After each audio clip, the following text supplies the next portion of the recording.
here. Okay. So officially, this is the first Paint Maine class. There's going to be 5 classes. Each one has a different focus area. And what it's trying to do is develop a sort of a curriculum for beginning watercolor classes with a focus on a particular main subject. And I found that with painting with watercolor, people have a lot of misunderstandings of the medium. They really think it's hard, or they think it's not forgiving. So my attempt is to make you realize that it's very approachable. It can be quite meditational. It can be frustrating, but so can any art medium. So I'm hoping that during the class today, you will leave it feeling really good about what you did. And if you didn't, at least you learned something. So for those of you who haven't attended one of my classes before, what I like to do is do the class, and I record it, and then following the class immediately, I will put it up into YouTube, and then I will share you a link. So then you can watch it again when you have some more time. So don't feel the pressure to actually make the work while we're doing the class right now. If you want to just watch it and then do it on your own at another time, you can go to that YouTube link at any time. If you choose to paint while we're working, that's okay too. Does that make sense to everyone? Sure. I know if I was you, I would be like, oh my God, I feel so stressed out. You know, I only have a certain amount of time. So it alleviates some of the pressure for you to just listen and watch and see how it goes. Okay, so what I've done is we are going to be working with pine trees. And I sent you a link, and I can share the screen to 2 things. One is, I've got the image here, was to this photograph. And the other one was to this painting, which was a class demo I did. And so what we're gonna do first is work with our brushes a little bit. And if you're not comfortable with your paint, or your paint hasn't been used in a long time, what you have to do is just like we did in elementary school, is you have to wake up your colors a little bit. And that means, if you know what I'm talking about, is that every pan of paint should have a little drop of water in it so the colors can start to get going. And what I always joke about is like you're picking up the kids and then you're dropping them off. So I'm picking up water. I use a round brush. That's a brush with a point on it, a tip. And what I'm doing is I'm letting it all the way go in the water, and then I'm dropping it off at each color. Now, if you can be sophisticated enough to not touch the color when you drop it off, that takes a couple of years of practice. So what I'm doing is taking the water, wiping it once so it's not totally dripping everywhere, and then dropping off the kids. Now, I'm just going to keep talking while I'm doing this. We'll see how well I can multitask. But a lot of people argue that paint that comes in these little pans is not a very good quality compared to paint that comes in tubes. And they're really not that much different, except for the way that they're processed.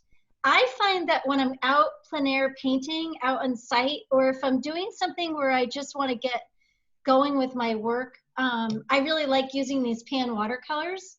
So I wanted to show you something. This is the sets that I use with my kids or beginning students. And it's really important that you look, it's a Prang brand paint, and it is not washable. You want to make sure you don't get the washable kind, because they do something weird to the pigmentation of it. But if you get Prang paint, it's actually pretty suitable and pretty good watercolors. So this is the Prang set that actually belonged to my mother. Here's a much older version that was bought in the 70s.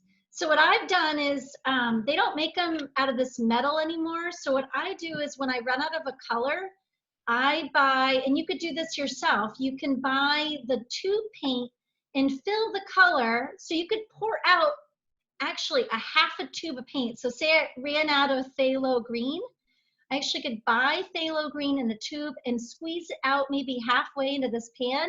And even though it dries in the pan, as soon as you get it wet again, it's going to be activated. So we often run out of white, we often run out of black, we often run out of blues are really popular. So that's something for you to think about when you need to replace the paint you have. Even if, like Rob uses the Yarka paint from Russia, which I really like, you could do the same thing with that, Rob. Instead of buying a whole new set of pans, you could just go buy singular tubes, which you could do at most stores, and then replace your colors. So Prang is a good... What was that, Rob?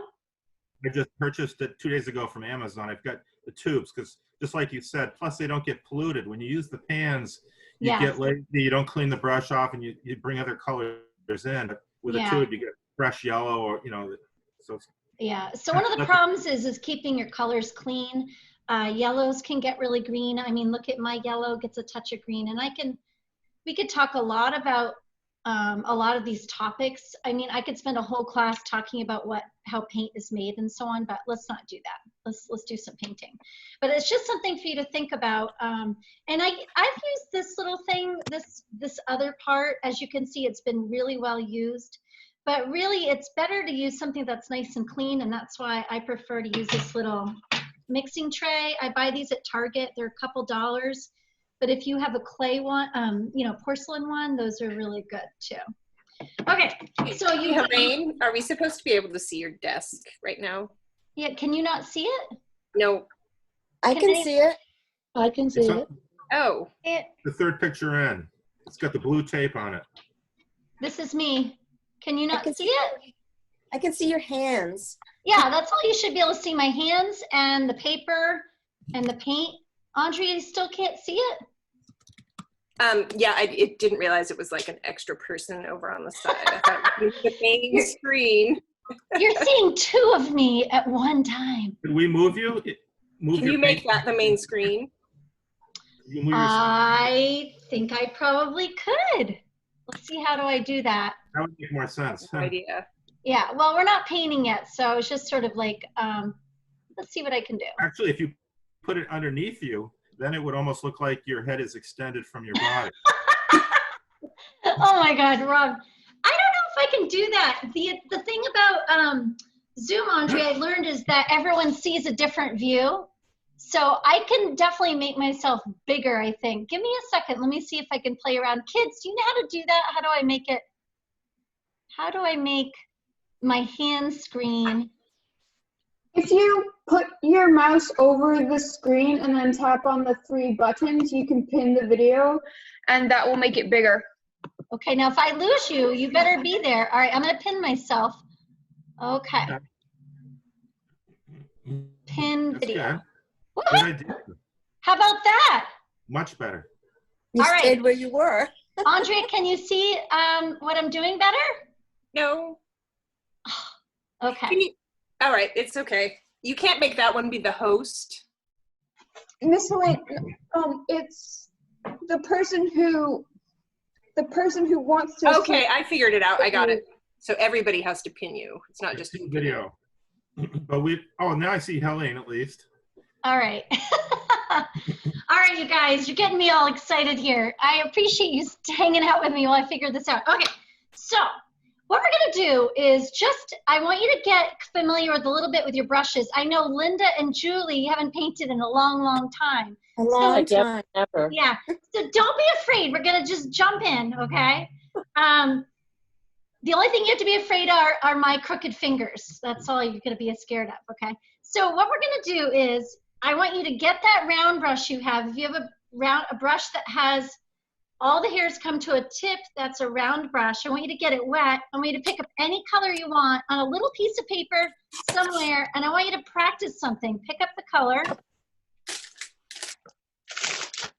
I'm picking orange. I know it'll show up against all this black. I'm gonna put it on my mixing tray. I'm gonna put a little extra water so it's kind of thin, and I just want to practice putting my brush down. Now, one thing you can do is you can put your brush down and make what I call, it's not saturated enough for you guys to see it. Hold on. What I call duck feet, which is you take your brush and you put it on his tippy toes, and then you make it walk. You could practice doing that. You could also practice making little worms. So you're gonna see me use my pinky a lot as an anchor. You see my little pinky? And that's what helps me make me look so good. I can go thin and I can go thick. I can start thick and then slowly lift up my brush and go thin. Now, if I had a full sheet of paper, imagine that I would get a full range of motion.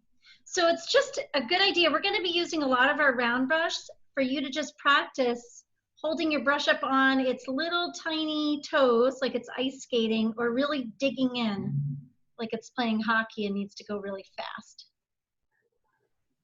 So fill an entire little sheet of paper or a corner of something, just kind of getting comfortable with your round brush.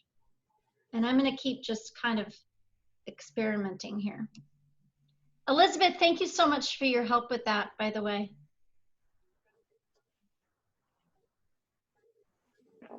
You're welcome.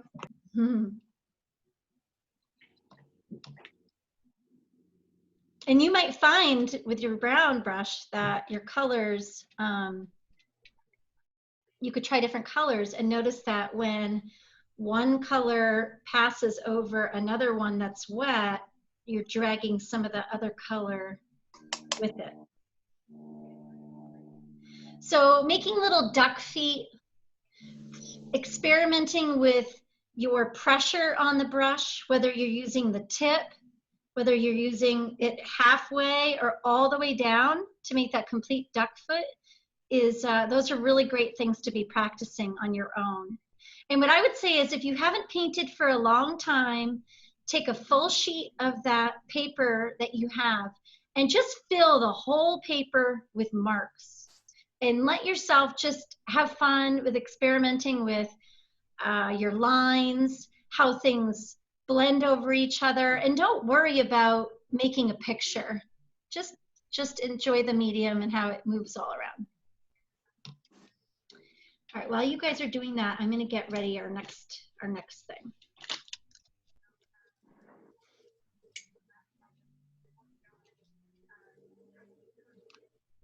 Okay, so in watercolor painting, there's many different kinds of brushes.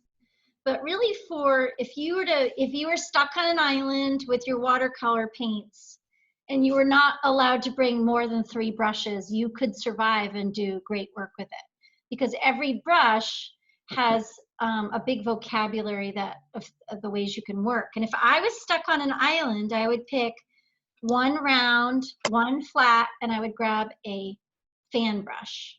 So if you don't own a fan brush, that is a really great brush to have. They come in lots of different sizes.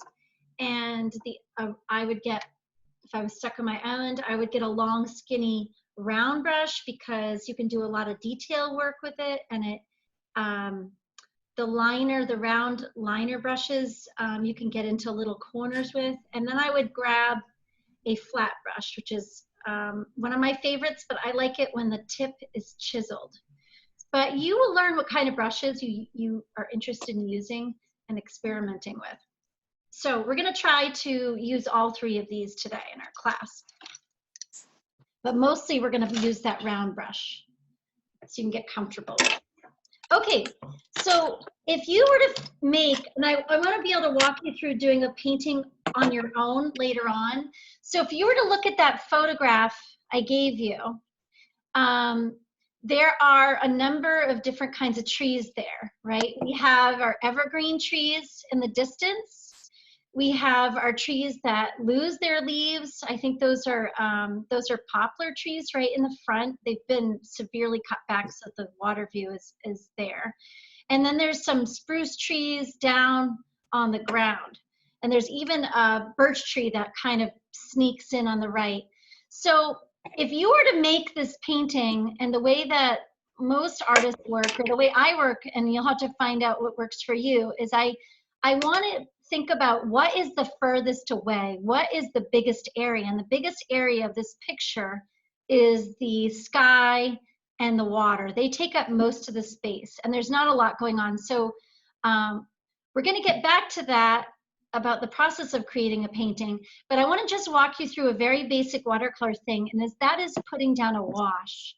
A wash is an area of color that goes from one end to another that's fairly even. So the sky on that day in particular was it was overcast. There's not a lot of feeling about clouds. It's quiet. There's not a lot of wind. So you always want to think about what's the weather. It's springtime. I took it about a month ago. So some of the colors are starting to pop. So you always want to look at pictures and say, what is the season? What's the time of day? What's the mood of the picture? Before you even start to paint, even try to imagine yourself there. How would you feel? I mean, it's way better to be there, although it's a very different painting experience because then the wind blows your paper I off. would feel cold. Yeah, you'll feel cold. The bugs start to come. Sometimes it's nice to have a really controlled environment, especially in Maine. So anyways, so what I want to just show you basically, and this is something, again, you should practice on your own, is how to make a wash. So I said a wash was an even amount of color that goes from one end of your paper to another. It would work well for water or sky as your first layer of paint. So what you're going to do is I'm just going to pick a blue. And what I'm going to do first is I'm going to put a little bit of water on my tray. You won't be able to see it, okay? And then I'm going to pick up some of my ultramarine blue, which is sort of not a sky blue. It's more what you would associate with water.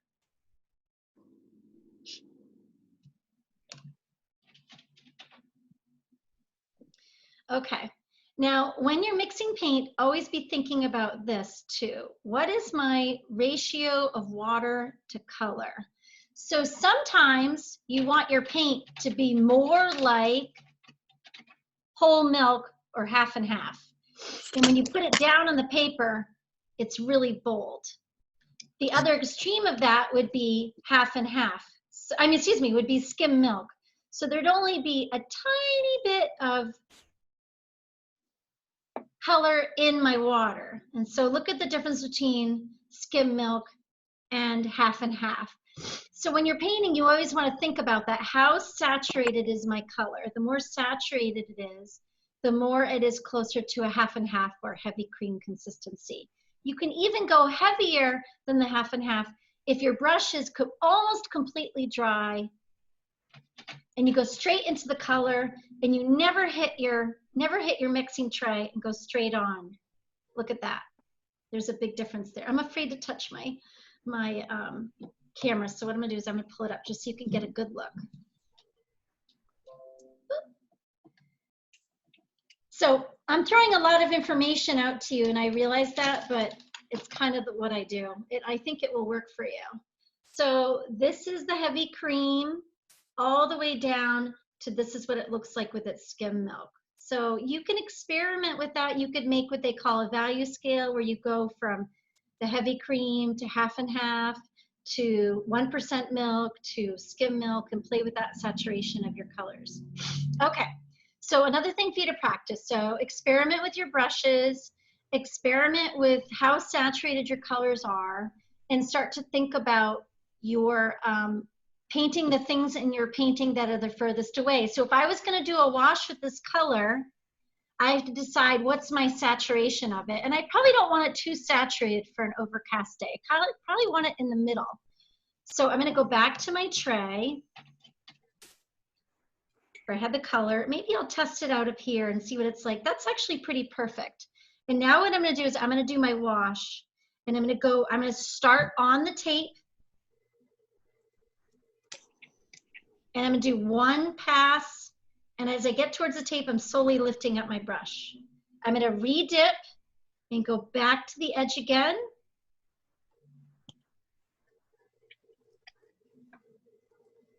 I'm going to re-dip here. Now, you're going to notice one thing is I did not go back into this and touch it. So once you have done your pass, you leave it alone. The biggest problem that people have is that I can see it's a little uneven here. You have an urgency to wipe it Now, if you want to put a cloud in there instead, by all means, go for it, and I'll show you how to do that. But it's better not to repass it, wait till it's dry, and then try to fix it. But while I'm mentioning clouds, and you have a wash that's drying, you can take a little paper towel, and it's dry, and you can pull paint up, and look at that, I made a cute little cloud, okay? So it's something, another little trick. So another practice thing is to put some washes down, do a whole paper of washes, make sure that you have tape around the edges, put down a wash with your flat brush, practice doing it and not repassing with a brush, experiment with maybe pulling up some clouds. You can also make by clouds by just taking some water, painting the watery cloud, and then dipping your paper towel right where that water was. And see, I made another little cloud. Yeah, come here. Okay, before we start to actually do the painting of that coastal scene, do we have any questions? I have a question. Yeah. So is this my best brush for the wash? It's kind of square. I'm going to try to see you. Yeah, it probably is. Yes, because I know what set you have. Yes. Yep. Yep. And then the tape you're using, is that just painter's tape? Yeah, it's painter's tape. The blue is the kind of tape that you get at Home Depot. I have found over the years that if you buy painter's tape from any art supply store, they overcharge you incredibly. And I also find that the tape is old. It sits on the shelves a long time. And then when you go to peel it off, it actually ends up killing your painting. So Okay. I put the tape all the way to the tip, and then I go all the way across to the corner, and then I do another one there, and it gives it a nice margin. So if I want to make a title, and it just automatically mats it. And while you're asking me about that, when you peel the tape off, you never peel it straight. You want to peel it at a 45-degree angle. Let me just show you. Okay. Always at a 45-degree angle. Okay. Does everyone understand that? Now, if you want to do another layer of tape, so it's taped down to your board more, you can do a second layer, and that would go right out here. Okay. Possibly not rush it. If the paper is wet and you're peeling the tape will actually peel the paper off. Yeah, I mean, I was just on the edge with it drying there, but you do never want to peel the tape off as much as you want to. You want that gratification. You need to wait, okay? I know it's hard to do. Okay, so if you are going to do a painting and you've got a photograph to work from, as we do, this is a nice tip for you and a nice way that I find that works. What I like to do, first of all, I'm not painting correctly because the camera's here, but I'm a righty. And it means that if I'm painting, all of my stuff should be on the right. So that I'm not crossing over my paint and then painting a little bit, okay? So if you're right-handed, your water cup, your palette, everything should be on the right. So what I have here is, I have made a shape on my paper here. This is for my painting, and this is my practice spot for investigating the saturation level or my brushwork. Does that make sense to everyone? Mm-hmm. Okay. So if I was to do a painting, which we are going to do a painting of any kind, and I'm just beginning and learning, I would always have an extra piece of paper of some kind like this to practice. I would recommend having a journal of some kind that you could say, you could write on the top, this is Pine Tree Paint Maine lesson. These are the colors I used. I can write down as I work because it's also unfamiliar. And then the thing is when you do another painting that's like this one, you can actually go back to it and use it as a guide. So like, how did I make that green? Oh yeah, it was the phthalo green and it was the yellow ochre, and you sort of create this sort of Bible for your painting. All right, I'm gonna catch my breath here. Okay, so if I was to start this painting, I know the focus is on the pine tree. I think we're doing okay on time. Let me just check. I have no idea what time it is. Anyone, can someone tell me? Yeah, it's almost 4:30. It's like 4:28. Oh, perfect. Okay, great, great, great. I just want to show you a little inspiration. Let me go get something while you're getting yourself set up. So I'd like you to have is at least a half a sheet of paper and another piece of paper that you can practice things on.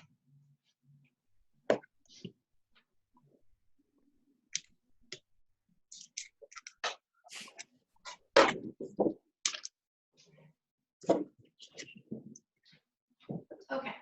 So I just want to show you something really quick. So if I'm doing, as I was saying, it's really important to have a piece of paper that you practice your marks on. So every time I dip into my paint and before I put it on my picture, I lay it down on some watercolor paper that has some random notes on it. But this, I mean, this doesn't look like much. And I've been painting for a long time, so I don't label things anymore, but it's better to see it on a scrap before you put it on your real painting, because then you've committed, and then if you're not happy with it, you're in trouble. So this is a children's book I'm working on. It's in watercolor. It's in very early stages. Because the forms are fairly rigid, what I have done is I've gone in and draw them in pencil. And I actually am now using a mechanical pencil. And I know this is funny because Rob Sherman here would draw with a mechanical pencil because he's an architect, and I would rip it out of his hands. But because I didn't like the stiffness of the pencil. But the thing about mechanical pencils, which I like, is they erase beautifully. And I don't mind my pencil marks in my watercolors, but for a children's book, I really don't want them to be that obvious. I want the focus to be more on the forms. So that makes sense. So for a painting like this, that's really, really specific and less opportunity to be really expressive or abstract, you might want to take a soft pencil that has a good erasable edge and draw in your things before you get started on here. Okay? So if you want to do that right now, and I know this is a lot, we're just skipping over drawing and jumping into painting. If you have a pencil and you want to start to sketch in this landscape I have in the photograph, you could do that, okay? Think about what's close, which are those poplar trees, what's on the bottom of our landscape, which is like those yellowy green shrubs. We might start to draw in those evergreens, the pine trees, which is going to be the focus of what we're about to do. So that's just something for you to think about. Does that make sense to everyone? About using the pencil? Okay. All right. Oh, and I thought you might find this amusing. This is my mixing tray, no judging. So it does get really dirty, and then I wash off sections of it and go back. I actually like the colors. This is actually this is a clay dish. I like this dish because first of all, it's rigid on the top. If I ever want to put plastic wrap over it, I could, it wouldn't fall into it. But I like that it's sort of solid and hard. It can take abuse, but it also will come clean, whereas plastic dishes over time, they hold the pigment in it and it gets stained. So if you have an old porcelain or ceramic plate that's white, that's fairly flat, this is a good thing to use. But this is nice too, also because the colors kind of mingle and do some mixing of their own stuff. All right. Blah, blah, blah, blah, blah. All right, I'll be right back. Let me put that out of the way. Okay, so we're gonna do this pine tree study here. And what I would like you to do right now is I would like you to have, if you want to sketch out that picture a little bit, you can do that.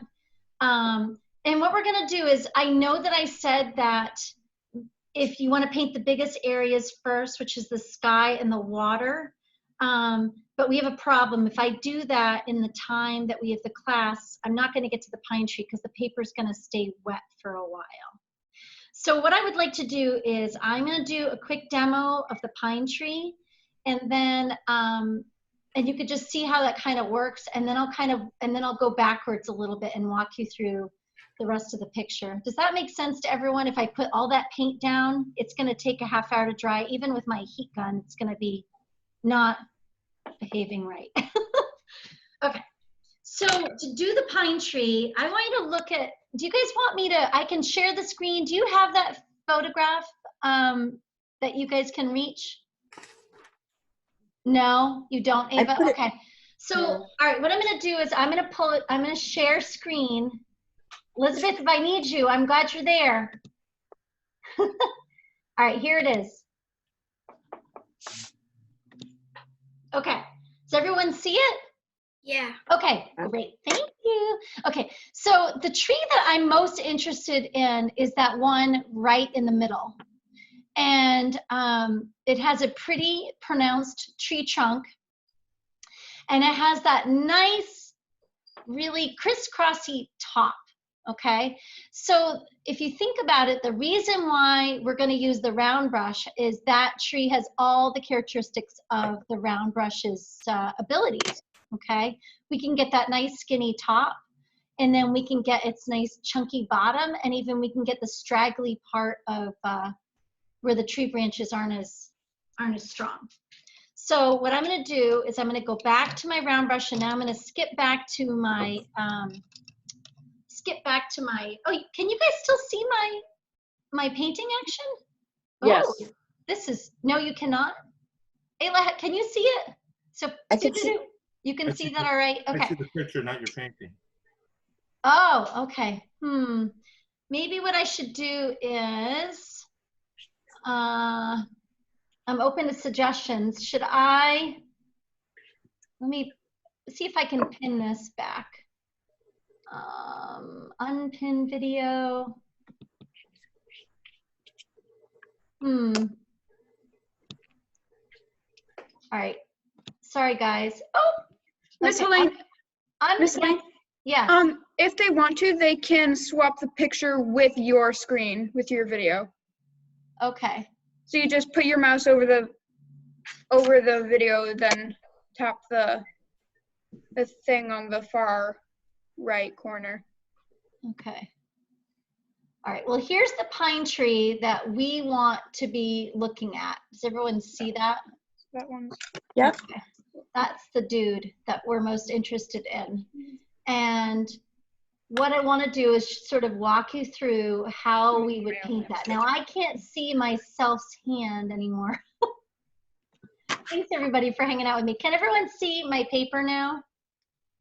Yes. No, You can't. I see the photograph. All right.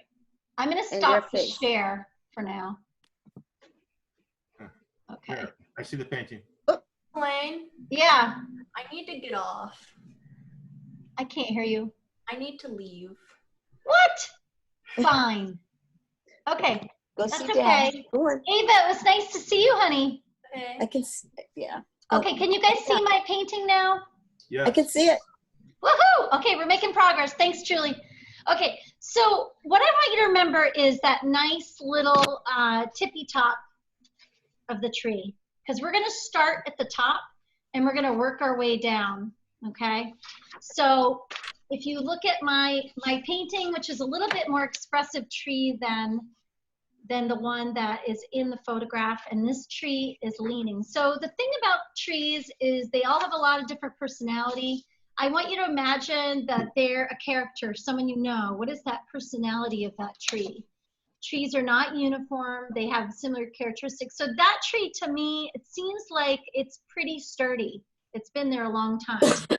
So what I'm going to do is I'm going to go into my my greens, and I'm going to go into my blue greens. Wait a minute, I'm going to move this over. I think things shifted a I'll little bit. mix a blue green.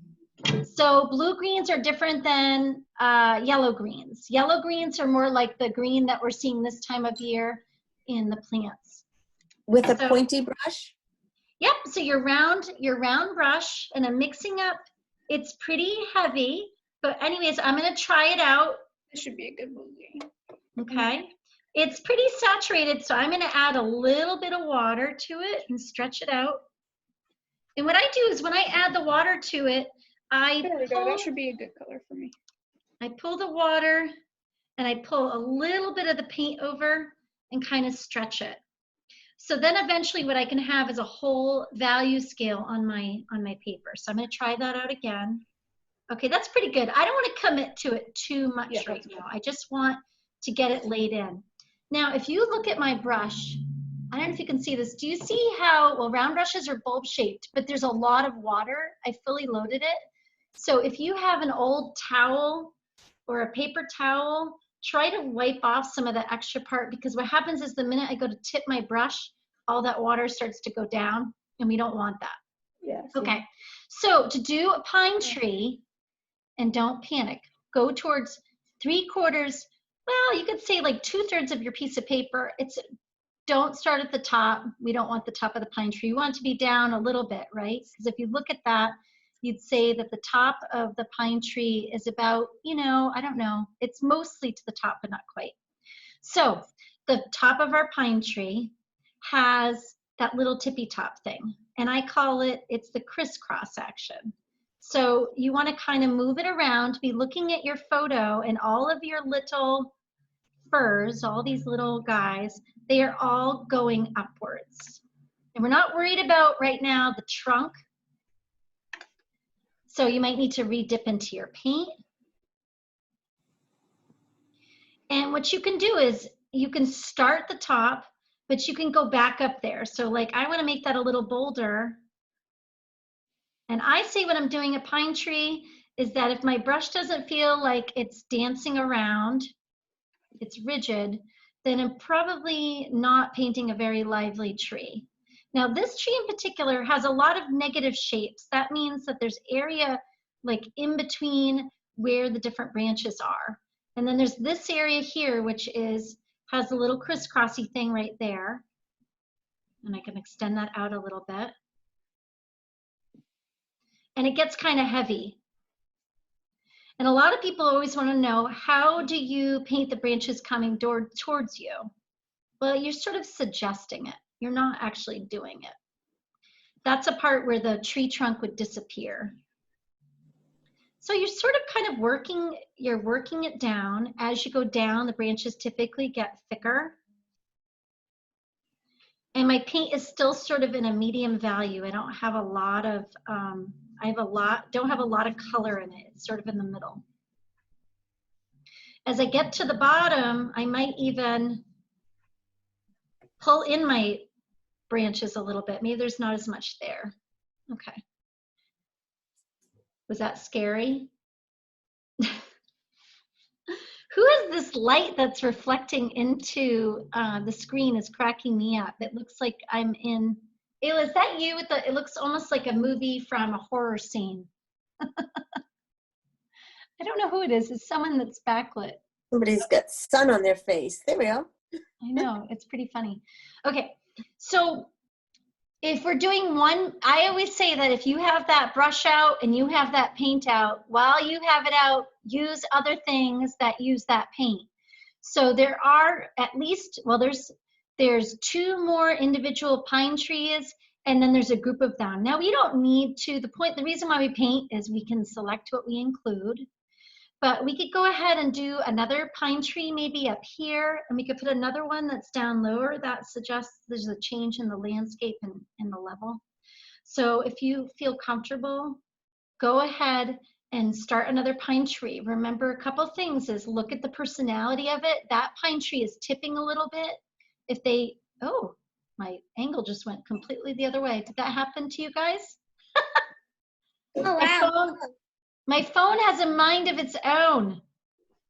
Can you guys see this? I may have to flip it. I don't know why it did that. Uh-oh, I'm frozen. Yeah, you're frozen. Oh dear. Hold This on, is not guys. going well for Miss Lane. Oh God. Did it die? Oh, hold on, guys. Oh, I was plugged in and it fell out. Sorry, guys. Just a second. Go ahead and do your other pine tree.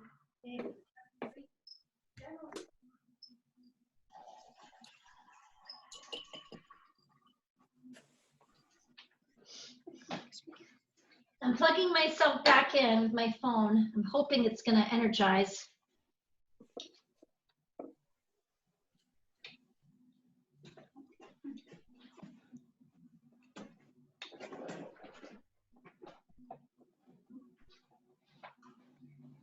All right, give me a second. So what you want to do is continue on and do the other. Oh yeah, my phone died. I don't know why it's plugged in, but say la vie. Okay, go ahead and do the other pine trees. Okay, so do the one that's up higher. And I'm gonna try to get my phone going again. Thank you for putting up with me.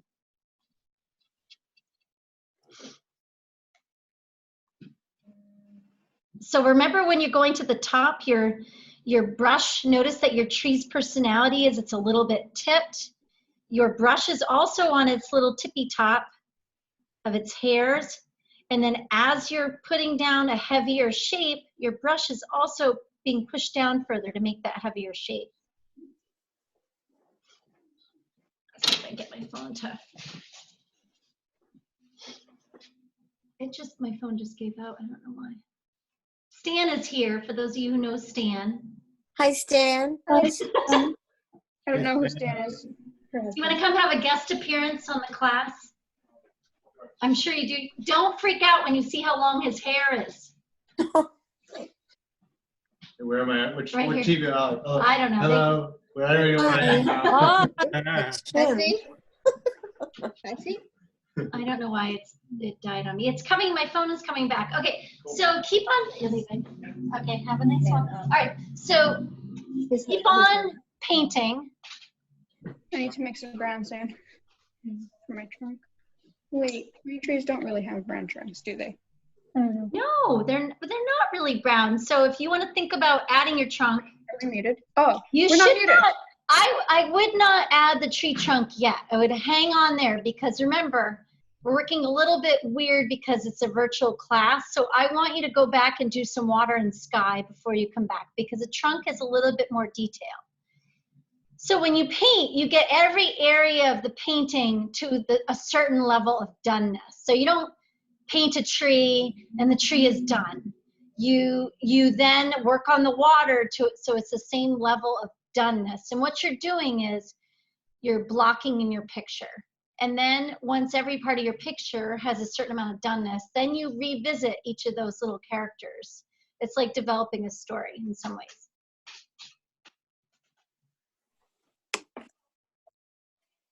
Oh, man, you guys, my phone is being naughty. Ugh. All right, what we may have to do is just hang on there. This is what I get for trying to be a little sophisticated with more than one camera. Okay.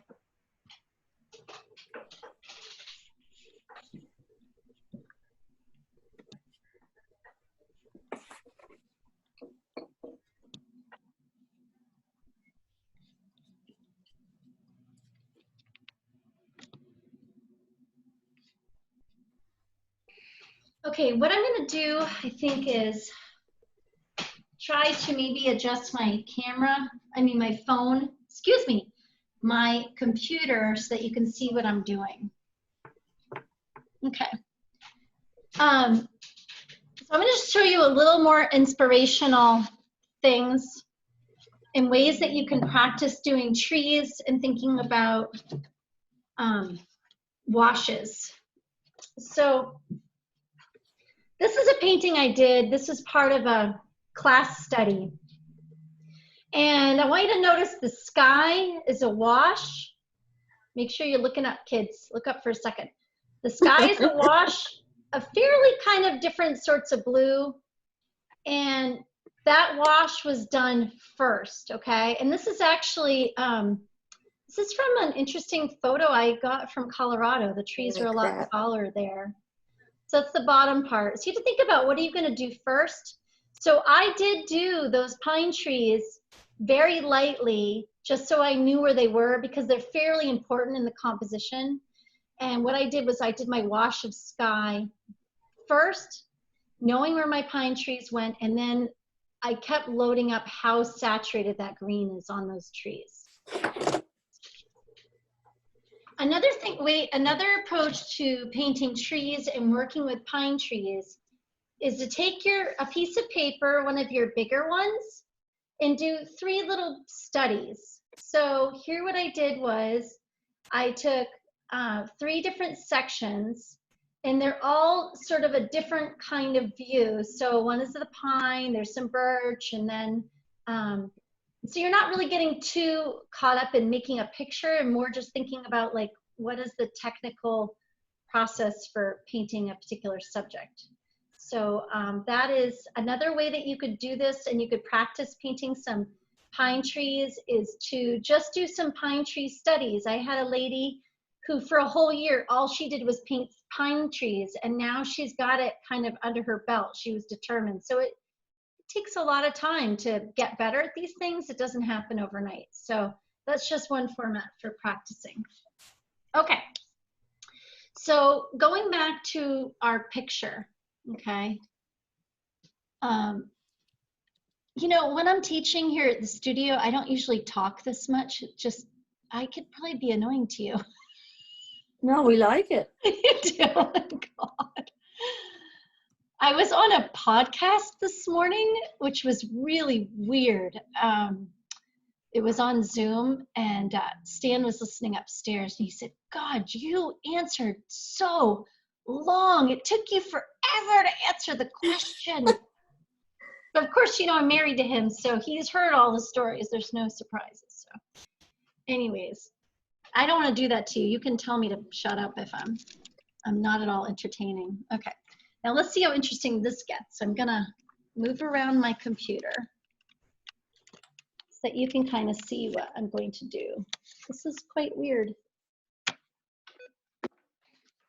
Okay, let's see what's going on here. Okay, all right, so here is my picture. What I usually do is I work up on an easel to show my students what I'm doing. So what I might do is switch to the easel here. But what I want you to do is I want you to make a wash to do your water and your sky. Now, there's always risk involved. If this green was really saturated and you put water over it, you could imagine you're going to grab some of that green and it might move. So I want to just show you like a little trick to doing that. Is you want your blue, you want to make sure that your paint of the tree is completely dry before you do this. Can you guys see what I'm doing? I'm sort of just holding my laptop. And remember, I'm going to try out my paint with my flat brush, okay? And I kind of like it. So what I'm going to do is now watch this wash. I don't want too wet. From tip to tip without a second pass. Now just a tad of that green, I can tell it stretched a tiny bit. So what I'm going to do is when I go to do this second pass, when I get to that tree, I'm just barely going to touch that green. So it's sort of like you're going to pat something. But see how I'm going to slightly lift my hand up a little bit? So there is a way to do it. And you're going to go back into the, so I said how you don't do more than one pass. So does anybody notice there's something I haven't talked about yet? With watercolor, there's what they call the bead. There's a place where the water pools. I'm going to pass that. So, and what you're doing basically is you're moving that little bead down. Wherever the bead stays, that's where the little bubble of water is. If you leave it there, it's going to make a strange bloom, or it's going to make a white spot or whatever. So you can see some of the green bled a little bit, but I'm kind of okay with that. You know, it's just, this is just a study. Okay. So the process is right now that you're kind of getting all parts of your picture to the same level of doneness so that you're not leaving any white. If it was a painting of snow, then you would choose to leave some area white. So so that painting that I showed you earlier here with the ground, there is no white paint on the bottom of that. I left white. But this picture in particular, it has an area of the horizon that's kind of light, but for the most part, we want to put some color down. Eileen, Yeah. what am I doing wrong about when I'm going over to that side of the wash? Can you say? Go down a little bit with your paper. Oh, it's just, you are using the paper that has a little more texture to it. Yeah. And so the paper has some little hills and valleys. Yeah. And it just means that your paper, your paint was a little dry. When it hit those spots, it didn't go into the valleys. So Okay. you can just do another pass and have your paint be a little wet, and it will go into the little cracks. Okay, thank you. You're all good. It's all good. It's just that that's actually it's my favorite paper, that paper. It's an Italian paper company that I kind of have I love it. What can we say? What kind of paper is it? My brain is not working. I always talk about it. I don't know why I can't say it right now. Hold on, I'll show you. Oh, Fabriano. Oh, okay. It's Fabriano paper. I buy it in a pad. It actually is fairly inexpensive. You can buy it at Artisan Craftsman for $20, and it has 60 sheets. It's a really good deal, but it's really nice paper. Fabriano paper is my favorite watercolor paper. Although, for my book, I'm using Arches, which is supposedly the bomb on watercolor paper. It's very expensive, but it is really good, and I'm enjoying it. So it's giving my Fabriano paper a little bit of competition these days on my favorite. But what's the pound on that? you always want to do 140 pounds minimum on paper. It's usually listed down here.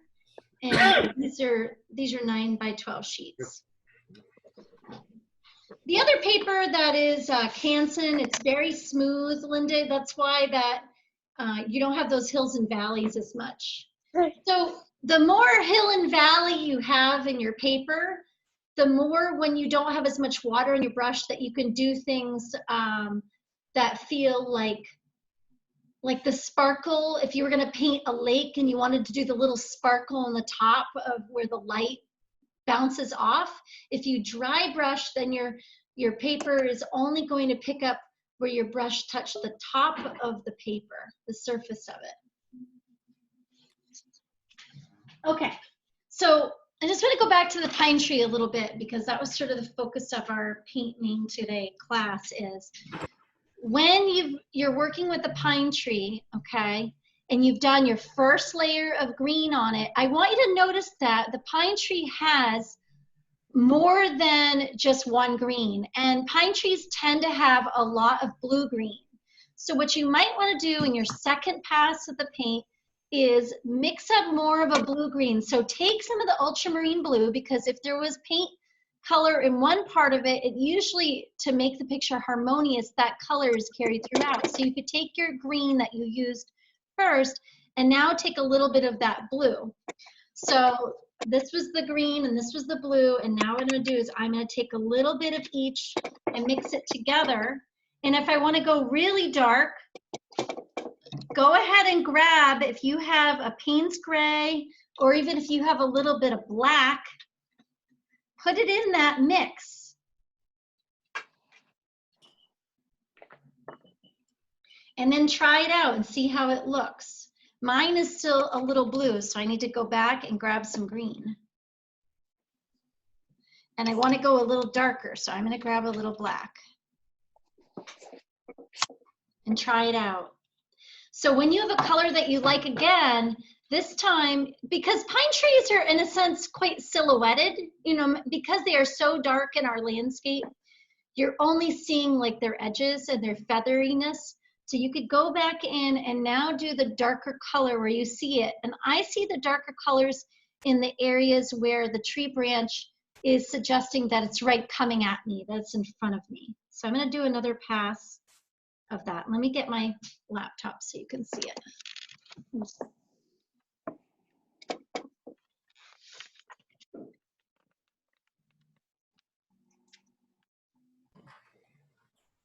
So ideally, you want to do the wash first, right? Yes, yep, and ideally, yeah. Yeah, I just pretty much lost my tree. No, yeah, it's okay, but just, no. But the thing is, Linda, just let it dry, because if you do this dark business now, after that wash is dried, you're actually now, do you see this? Can you guys see this on my paper? Because now when you get to the top, because the wash is dried, watch this. You can go right on. Don't think your picture, regardless of what someone has said in the world, your painting is quite, and it's salvageable, even when you think your green has messed up and gone into the sky, okay? Because you want that heavy contrast. You don't want to washed out. This is why watercolor paintings also have a bad rap, because when you see people work in them, they are not bold. They're too hesitant, and that's not my way working, and I don't really want to teach you to work that way. I don't want you to be afraid to paint. I want you to just go for it. Pretend you drank too much coffee, or that you're on a motorcycle ride. I want you to go for it. Although I think drinking more coffee is probably less dangerous than a motorcycle ride. Yeah. Like in our class where we have your fresh coffee in one cup and a small amount of wine in another cup. I don't like motorcycles or coffee, so I don't know what to do. Yeah, that's right. It's well, like you know, brakes on. If you get too out of control, you just break it a little bit. well, the kids only understand when I just put too much butter on the popcorn. It's the same idea. Oh. Just go for it, right? You miss my popcorn, don't you? Yeah. I know. You know, I actually, two funny things I've done here at the studio for those of you who don't come here, but I hope you will when this, once the sky stops falling, is that I always serve popcorn to the kids in the afternoon. Well, I brought the popcorn popper home after the 2 snowstorms we had, and I had to live here for 5 days. And yes, we camped out on the floor on our camping mats. It was not fun because this place is not set up for living here. Anyways, I said enough. I was missing my popcorn, so I brought it home. So I'll have to get another popper for home. The other thing I've done, and those of you who like to lounge, I brought the sofa back into my studio. Huh. See? Because I found that I was here more with my family and that there was nowhere to sit that was particularly comfortable. So I put the couch back inside, which is kind of nice. So anyways, the things we do to survive a pandemic, you know, I have a nice life. I know that. So, all right. So other things I want you to think about, okay, just to walk you through the painting. So you're painting, you're getting every part of the picture done to the same degree of doneness, okay? So at this point, you've got your pine trees in, and now you might want to think about adding some of those other trees and what are the characters of them. So I know that some of those other trees cross over where some of the pine trees are, right? So those ones that are silhouetted, they're kind of a gray color. They go, let me go back to sharing my screen to that image. How we doing on time, you guys? It's 5:01. Okay, okay. So let me just show you one more thing as you continue. Is that you should see that these trees, you know, they cross over the pine trees. Now don't let that panic you, because watercolor is forgiving. I mean, one thing is you can do is that you can mix a color that's more saturated that's going to cover it, or what you can do is make a path. So I'm going to show you a little bit about making a path. So whenever you've done watercolor and you don't like what you've done, you don't have to stay that committed to it. So to make a path, you get a clean water. Oh, we didn't get to the fan brush today. I'm too ambitious. And say I wanted to put one of those poplar trees and I wanted to go right across the middle. So what I'm gonna do is I'm dragging some clear water across, and I know it just dragged the green, but now I'm gonna go and grab a white, clean paper towel, and notice what I'm doing is patting it, and each time I'm making it, I'm pulling up some of the paint. Now I could do that again, make a path.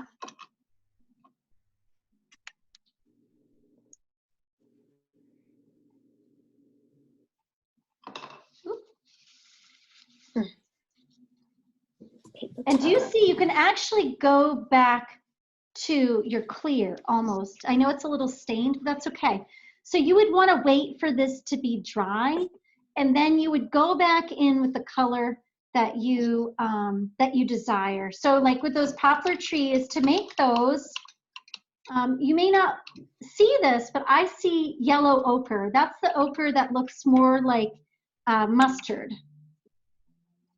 And I do see a little bit of brown and a little bit of blue, but I just want to get it kind of started. Now I would wait a few extra minutes for this to dry, but I'm just going to go for it just because we're sort of running out of time. I can't see your painting. Oh, you can't. All right, sorry. Can you see it now? Can you see it? Maybe I have to click on it and make it pin it. Let's see. Oh, all right. Oh, all right. Sorry. Thank you, Rob. I'm going to stop my share. Now I see you. Okay, can you see me now? I see you, not your painting. Okay. Okay, you should be able to see it now. Yes. Okay, so now I made the path, and now what I'm going to do is I'm going to go in and put in that tree. It's a little thicker at the bottom, so I'm going to do another pass. And maybe I want to do some of those branches. Okay. And I can let that dry. I can go back into it. I can mess with it. Now, that's the same thing here. I might have a little bit too much of a path. So my options are to go thicker with the tree, or again, revisit the pine tree and add some of that color there. So nothing with watercolor is stable. Until you stop working on it, you're done. So it can be really a tedious medium. It's a good thing to do when you have some time on your hands, but also it can be really relaxing if you can let it be relaxing. So what I would invite you to do is to try to look at this photograph I sent you and experiment with doing the pine tree on your own. You could make it as part of a complete picture, or you could work on it just individually, just, you know, cut some of the paper into smaller pieces and do some little pine tree studies. That would be great practice. Because it can be overwhelming doing a complete picture. And that's why I'm trying to walk you through how do you paint a picture, but at the same time trying to focus on one particular subject. Now there's just one more thing I wanted to cover because of something Elizabeth said. She has been amazing in my class, helping me technically, but she asked, well, what do you do about the trunk? Well, you want to look at that trunk, and that trunk is silhouetted. So you can just take your round brush, go back into it, and you can either use a little bit of, if you have Payne's gray with a little bit of green in it, or use that darker color you used when you went back into your brush, when you went back into the canopy of the pine tree, and start to put in that trunk and try to do the tree trunk base, but also try to do some of those little tiny little hair-like branches that you see. Okay. So, painting is quite a journey. It takes a lot of time to learn how to do these, and it won't make you feel any better if I tell you that pine trees are probably the first thing I learned how to do in watercolor 25 years ago. So you have 25 years of painting to do, Catherine. I'll be dead by then. No, you probably could skip forward because of your age. You will bring such wisdom. Wisdom will come to your painting. So when I was just a baby and I started doing watercolor, I lived in a townhouse, the University of Maine, on the Stillwater River, and my studio mates were all taking watercolor class, and I was mad because I couldn't get into the class. It was full. And I also had sort of changed majors, so I was sort of running out of time like a lot of kids do in college. So what I did was I stole their handouts, and I watched what they were doing, and it was like I was watching the class and attending it without actually going. And I was lucky my parents went out and bought me a bunch of watercolor paints. They were probably terrible, and I was doing watercolor paintings, and it wasn't even for a class. I mean, it has a way of being very seductive. It's a beautiful medium, and you know, there's a lot of different ways that you can work with it. So anyways, like I said, do it like you're on a motorcycle ride. Don't be afraid to make mistakes. Have fun. Put music on. Kids, you know, lock your mom out of the room. Do whatever you need to do. You know, look around and see what beautiful world we live in. Maine is just stunning right now. All those yellows that are coming out, that yellow green in the birches in their early years, they're like little feathers against the dark pine trees that haven't lost their needles all year. So it's kind of a really cool place that we live in. So if you can paint outside or paint from your window, looking outside, if you have a place to do that, that can be a great subject. And actually, I made a video about painting the view from your window that is going to be out online someday soon. I'm not in control of it, but I'll make sure I share it with you guys. Okay. I hope you had fun. Thank you for hanging out with me with my technical difficulties. And Thank you. I hope that you learned a few things about painting and explorations in painting pine trees. Are there any questions before we go? I had a great time. I don't have a question. Okay. How's that? Oh, I was just going to say, who wants to share? Hey, look at how much you got done. My goodness. Let's see. Anybody else want to share? Hold it up, Catherine. Look at, oh, you guys did great. Oh my God, how fun is that? Ayla, come on, show yours. You talking to me? Yes.